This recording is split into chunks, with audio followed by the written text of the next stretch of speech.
Welcome to today's episode of Heard and Seen Around. I am Rajesh Karipurath. This is my take on macroeconomic and geoeconomic data points which I find interesting. I hope you enjoy watching it as much as I enjoyed curating it. Cheers. Per my last email is the corporate equivalent of asking, do you have trouble reading or do you just choose violence? There is no I in team, but there is a me if you look hard enough in the middle. And that's who usually does the work. Working from home means you can have a mental breakdown in the privacy of your own kitchen without HR getting involved. We need to hit the ground running. Usually, that just results in a lot of scraped knees and a concussion. If you torture the data long enough, it will confess to anything. The RBI's own dashboard tells a very nuanced story. Manufacturing is still expanding but losing speed. PMI remains comfortably above 50, yet export orders are cooling, pointing to a softer external demand. Versus strength, autos and transport equipment keep humming, and steel production stays solid, riding infra and Capex demand. In short, no factory collapse, but less pedal to the metal. India's industrial engine is running, just not revving higher. As Alfred Marshall said, the most powerful forces are those that work silently. FDI is supposed to be India's patient capital, yet 2025 looks oddly flat. Gross inflows are steady, but net FDI has slipped into neutral, sometimes negative, thanks to heavy repatriation, disinvestment and rising outward FDI. That's unusual for an economy of India's scale, which should comfortably attract new net inflows closer to at least 2% of its GDP.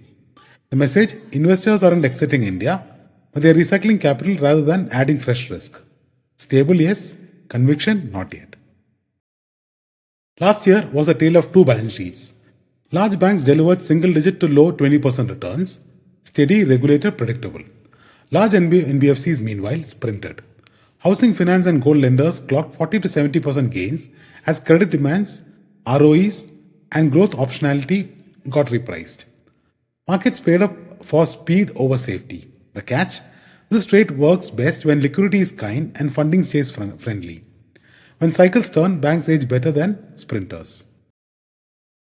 Even by emerging market standards, foreign ownership of Indian government bonds is tiny, near the bottom of the chart.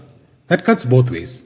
On the plus side, it makes India's bond market resilient, fewer hot money exits, less tantrum risk. On the downside, it means global capital hasn't fully shown up yet. With indexing inclusion and stable macros, the marginal buyer is still ahead and not behind. Undrawn doesn't mean unloved, it means unfinished.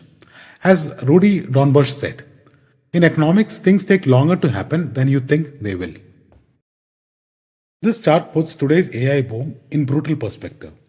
In 2025, US tech Capex as a share of GDP nearly matches the combined scale of America's biggest 20th century projects, dams, highways, Apollo, the whole lot.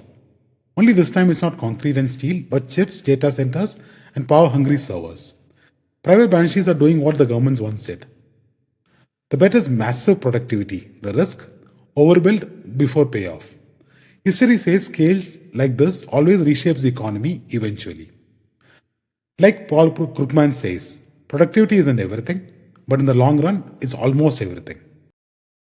Bernstein is throwing cold water on India's earnings optimism. The next 2 years assume chunky margin expansion across sectors, far more generous than history suggests.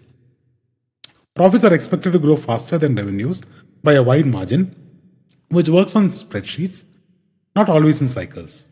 With demand uneven and cost sticky, the risk is disappointment and not upside. A sharp contrast to bullish sell-side calls, but markets don't pay for consensus, they punish missed assumptions. India's export story is quietly reshaping. Shipments to the US are no longer the single growth engine. Some big categories are slowing there, while Europe, East Asia, and smaller partners are picking up the slack. The mix is also shifting. Machinery, electronics, and marine products are gaining ground, while gems and jewelry are fading. This isn't export weakness, it's diversification under stress. Fewer star markets, broader resilience, and a reminder that trade adapts faster than narratives.